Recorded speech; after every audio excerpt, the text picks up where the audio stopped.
preguntar sobre el caso concreto de las informaciones que ha salido parte de la Contraloría sobre el contrato de concesión del terminal portuario Paita. Ahora, ¿cuál es el grado de responsabilidad de Ocitran de estas irregularidades que se han encontrado en el contrato?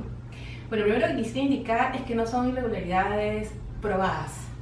Son hallazgos, interpretaciones que hace la Contraloría y que a nosotros en lo particular nos preocupan, porque no son hallazgos o, como dicen, han encontrado situaciones que el contrato decía algo que expresamente no se ha cumplido. No es así.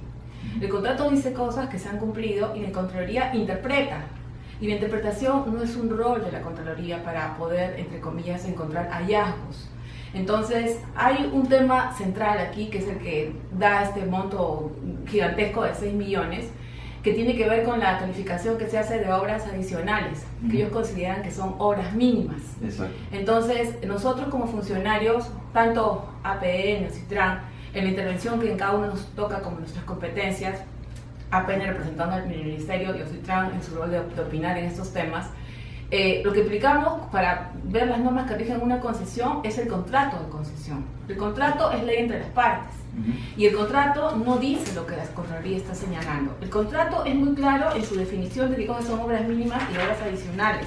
Justo eso le iba a preguntar, ¿cuál es la diferencia, digamos, de lo que usted nos dice y lo que dice la Contraloría? Ya, el contrato tiene un esquema en el concurso de obras mínimas y obras adicionales. Las obras mínimas son las que ellos se han comprometido a hacer a lo largo de la vida del contrato. Pueden ser desde el día 1 o a través de determinados gatillos. Gatillos se denominan situaciones que originan que estén ellos obligados a realizar una obra. Esas las tienen que hacer de todas maneras, no se pueden negar a hacerlas.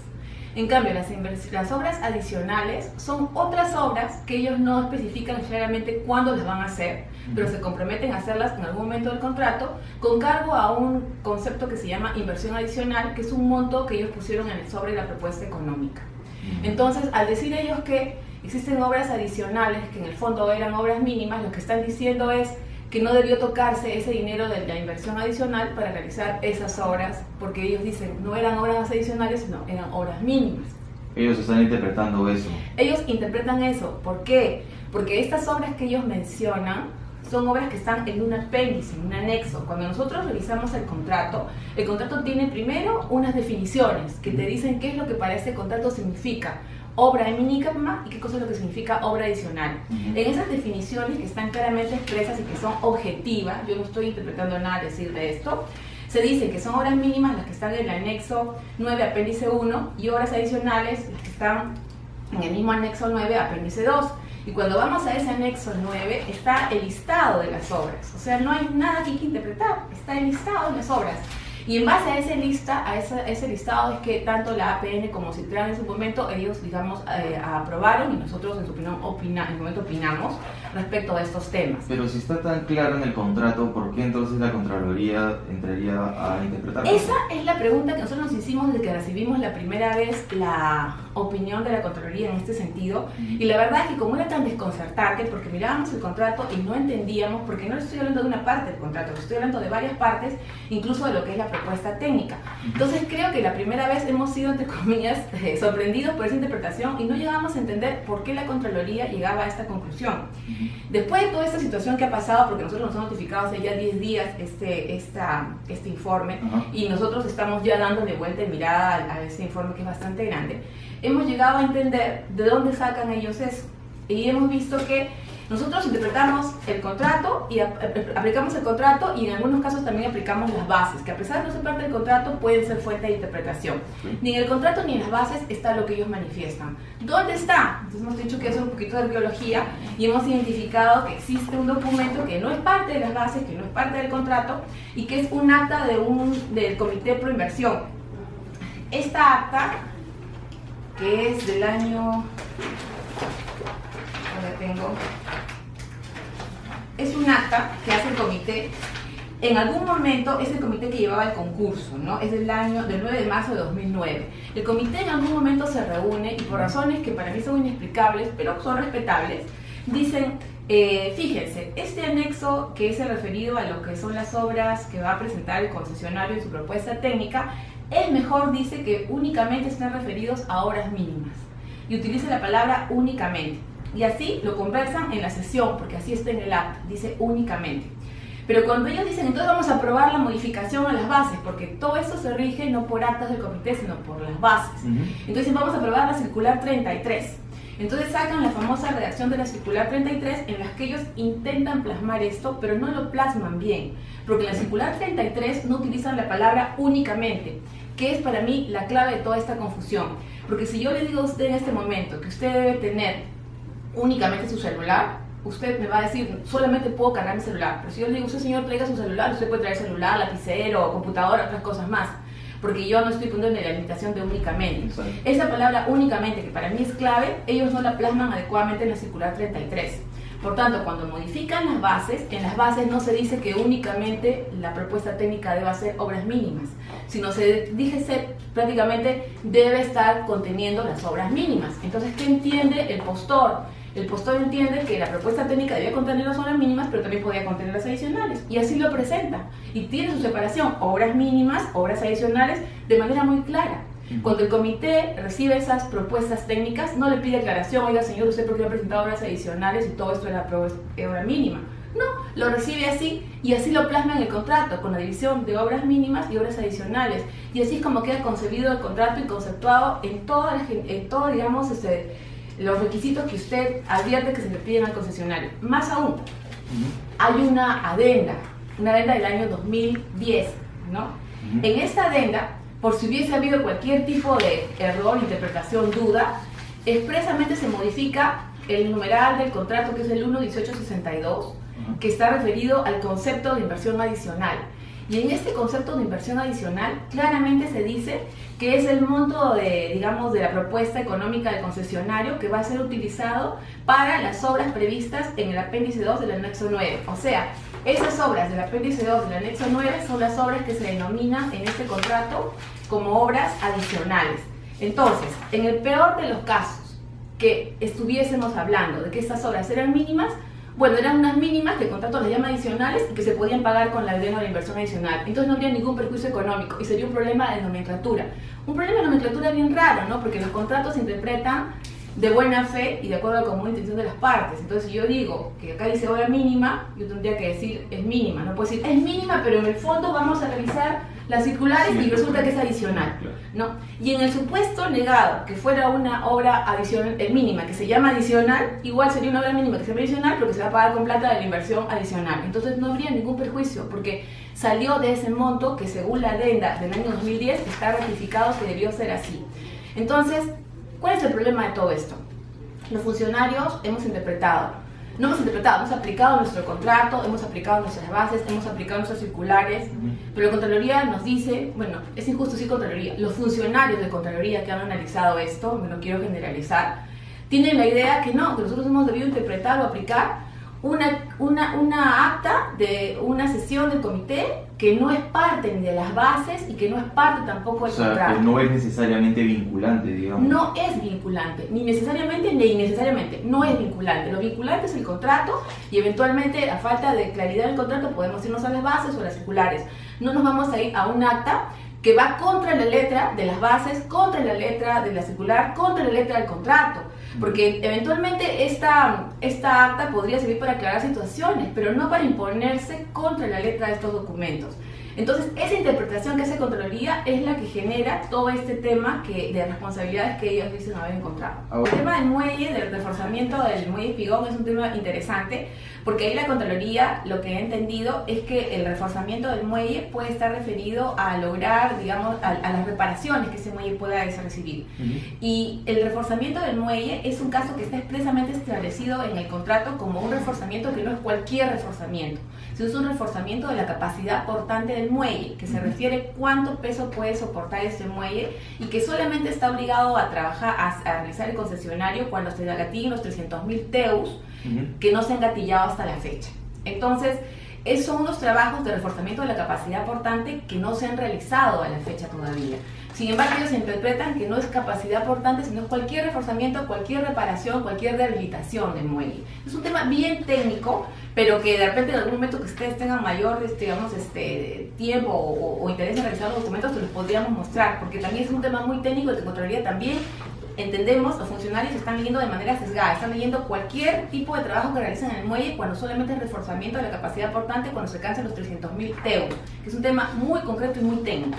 Pero lo que el Contraloría entiende es que el reforzamiento no es de la capacidad portante, sino de cualquier estructura del muelle. Entonces, lo que sucedió en estos años es que como las naves cada día en la industria son mayores, se tiene que prever que este muelle tiene que estar capacidad de recibir naves mayores, porque si no lo que hacemos es ahuyentar el comercio. Exacto. Entonces, lo que se identificó es la necesidad de construir duques de amarre, que son unas estructuras que están separadas del muelle y en las cuales pueden acogerar naves de mayor envergadura. Pero ¿eso qué cosa significa? Significa que yo estoy permitiendo que lleguen naves mayores, pero no le estoy mejorando al muelle su capacidad portante. Él va a seguir aguantando la misma cantidad de toneladas que aguantaba antes o después de los duques de mar. Después también se detectó que algunos de los pilotes que estaban aquí ya estaban completamente deteriorados, y hay estudios de ingeniería que recomiendan que esos puertos se reparen, había que descamisetarlos, o sea, ponerles un concreto porque estaban ya degradados. Desgastados. Desde el año que empezó el claro, contrato. Nunca se habían reparado. Mayor prueba de que se ha reforzado el muelle. Eso no es un reforzamiento de la capacidad portante, que eso es lo que el contrato dice. Y la palabra portante, como dirían de chiquitos, se la comen. La palabra portante en su informe no aparece. Todo es reforzamiento. Y cuando leemos el contrato, claramente queda evidenciado que es reforzamiento de la capacidad portante, o sea, de la estructura. ¿Cuánto puede resistir de peso adicional? Y el informe de la Contraloría, justo en ese punto es donde mayor supuesto prejuicio económico habría habido. Claro. Pero a nosotros nos sorprende porque además no cita los principales artículos que están referidos a capacidad portante. Eso es una cosa que a mí me llama mucho la atención, porque si ustedes desde que abren lo que son inversiones mínimas y se describe qué cosas son las obras que tiene que hacer, cuando están hablando de lo que es el concesionario deberá realizar las siguientes obras: refuerzo de la capacidad portante del muelle, está clarísimo, y eso está repetido en varias partes en la que se dice cómo debe ser el reforzamiento de esa capacidad portante. Sin embargo, ya citan unas partes que están entre comillas como ambiguas, pero no llegan a estar ambiguas porque luego las amarra el mismo contrato con este anexo. Entonces al final siempre sigue quedando la capacidad portante, pero ellos la citan en esas partecitas abiertas sin mencionar la referencia.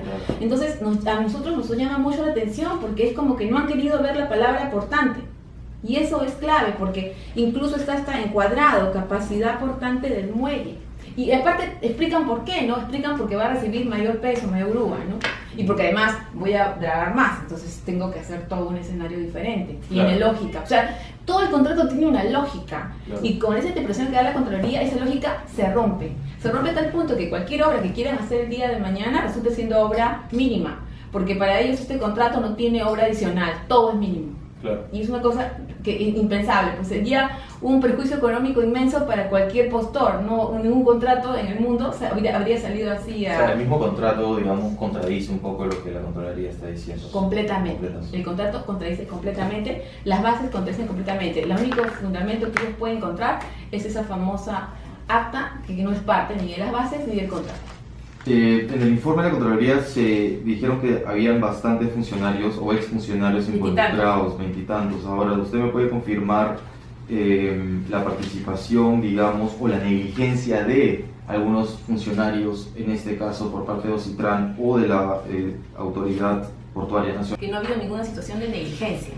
No ha habido ninguna situación de negligencia, porque lo que nosotros hemos hecho es aplicar el contrato. Okay. Y más bien, si nosotros hubiésemos aplicado esta circular, como indica la Contraloría, ahorita quien estaría en juicio es el Estado peruano en un arbitraje complicadísimo por aplicar actas de la comisión que no son parte del contrato y pretender imponerlas a un concesionario.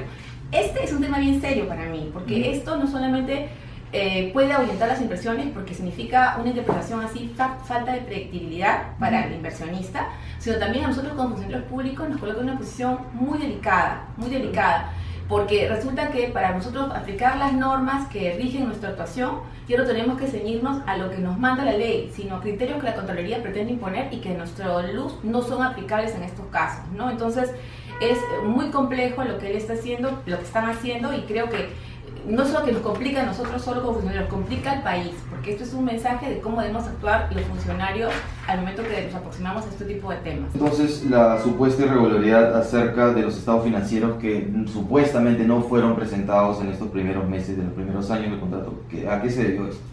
No es que no hayan sido presentados, han sido presentados, pero el criterio que se ha aplicado es el criterio de hacer el corte en diciembre, hacer el periodo de enero a diciembre, o sea, trabajar los años por años como años tributarios, ¿no? De enero a diciembre, y no trabajar año de la concesión, que esa concesión se arranca en julio, de julio a julio. Entonces es un criterio contablemente aceptado que los años coincidan con el año calendario, de enero a diciembre. Ese es el criterio que se ha aplicado, no es que no se hayan presentado, se han presentado con ese criterio, que es un criterio que no comparte la Contraloría, pero que es un criterio que se aplica en la mayoría de los contratos y que además es acorde, como le digo, con las normas que se suelen aplicar en estos casos. Entonces, ahí tampoco no entendemos por qué la Contraloría interpreta de manera diferente. Digamos, sigue siendo un tema de interpretación de la Contraloría. Sí, porque Contraloría. el contrato no da ese requisito de que tenga que hacer el corte de julio a julio. Entonces se ha entendido que el corte debía ser en diciembre y hacerlo coincidir con el año tributario, pero no entendemos por qué ellos interpretan de una manera diferente. Ahora, también sabemos de que no hubo una sanción al concesionario por una falta de información que acreditaba el cumplimiento de niveles de servicio y productividad. Eso también se encuentra dentro de las supuestas irregularidades del contrato. Allí, en esos temas, nosotros sancionamos cuando hay normas objetivas, porque el tema de la sanción tiene que ser muy objetivo. Y en este caso, entiendo, la metodología no había sido aún aprobada. Entonces hay un lapso de tiempo en el que ¿cuál sería el motivo de la sanción? O sea, en temas penales, en temas sancionatorios, existe lo que se llama tipicidad y es muy riguroso identificar si ya ha habido un incumplimiento. Y en este caso, dado que no estaba aprobada esa metodología, no había tal incumplimiento.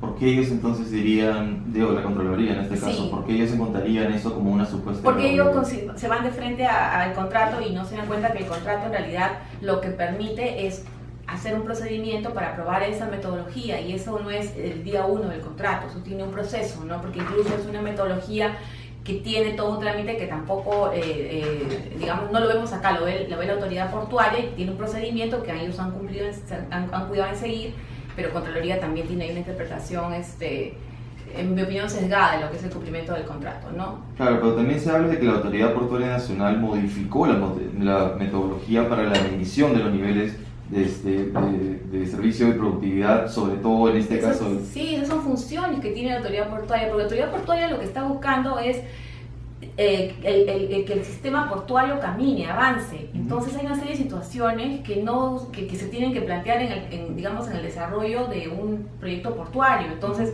lo que se llaman, digamos, tiempos muertos son escenarios que se presentan y en los que la Autoridad Portuaria interviene como parte de su función. Entonces están cuestionando lo que es la función de una autoridad que ha sido creada para eso. Entonces yo no llego a entender tampoco por qué la Contraloría entra a ese nivel de detalle. Ok, y bueno, ya por último, entonces, como presidente de los ciudadanos, usted dice de que no había un perjuicio económico ni ningún incumplimiento del contrato de concesión en el puerto. No ha habido. En estos casos, nosotros hemos revisado cuidadosamente los informes de Contraloría y lo que también nos preocupa es que son afirmaciones que no tienen un sustento, porque no hay un informe en el cual ellos tampoco se respalden para indicar el prejuicio, pues, si se debió a tal o cual tema. Ellos simplemente son apreciaciones que hacen, en mi opinión, equivocadas de lo que es el cumplimiento del contrato. Ahora, ¿cuál es el siguiente paso que ustedes abordan con la Contraloría? Es decir, les han mandado el informe, dices hace 10 días, ¿verdad? ¿Cuál ha sido la última comunicación que han tenido con la Contraloría? Bueno, es ese informe, ¿no? La revisión de ese informe, porque en realidad ellos manifiestan que estos no son actos administrativos, sino son actos de la administración, ¿no? Entonces, de todas maneras nosotros vamos a accionar, ¿no? Vamos a presentar algún documento para ver si ellos pueden hacer una revisión de esto, porque a nosotros nos parece que no tengo que decir que sea toda la Contraloría, pero que los funcionarios que se han aproximado a este tema no tienen el conocimiento, porque además son temas muy técnicos, ¿no? Que a mí sí me preocupan, porque lo que le comentaba hace un rato de la capacidad portante, por ejemplo, yo creo que ellos no han llegado a comprender, por lo que he leído todo el informe, porque me da el trabajo de revisarlo completo, no han llegado a comprender cuál es el concepto de capacidad portante, ni siquiera lo mencionan. O sea, es una cosa increíble porque dan la responsabilidad por temas de haber ellos reforzado el muelle y nunca se dan cuenta que lo que se dice es reforzamiento de la capacidad portante, que es algo completamente diferente.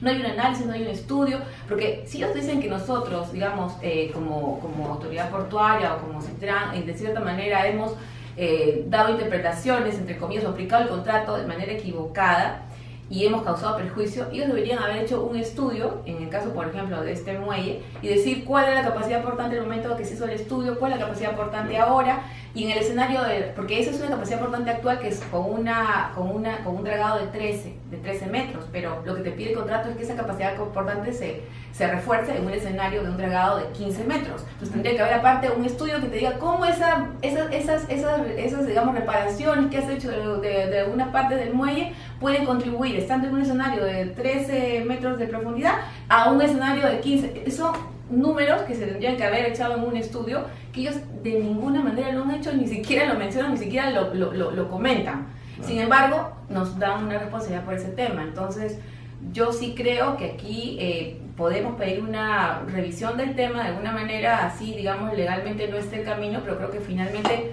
la Contraloría no va a cerrar el paso a los derechos que como ciudadanos, funcionarios, instituciones tenemos, ¿no? Porque creo que está cometiéndose un grave error en un informe como el que ellos han sacado, ¿no? Ahora, usted ha vuelto a retirar el tema de la interpretación en este caso. ¿Cómo se soluciona un conflicto así si es que una parte dice una cosa, la otra dice, y al final es un tema? Su pregunta es muy interesante porque justamente cuando existe discrepancia entre las partes, el mismo contrato te dice que lo primero que debe primar es el contrato, en segundo lugar las circulares, en tercer lugar las bases. Cuando hay discrepancia entre las partes, y si aún así existe la discrepancia y quieren algún tipo de interpretación, salvo que se quieran ir a una situación ya de arbitraje de tercero, pero en este caso no había eso, ¿no? Pues las partes estaban de acuerdo, pero si hubiese habido algún tipo de interpretación necesaria, la interpretación la hace OCITRAN, no la hace la Contraloría. Por eso sí, a mí me parece que ellos están yendo más allá de lo que son sus funciones.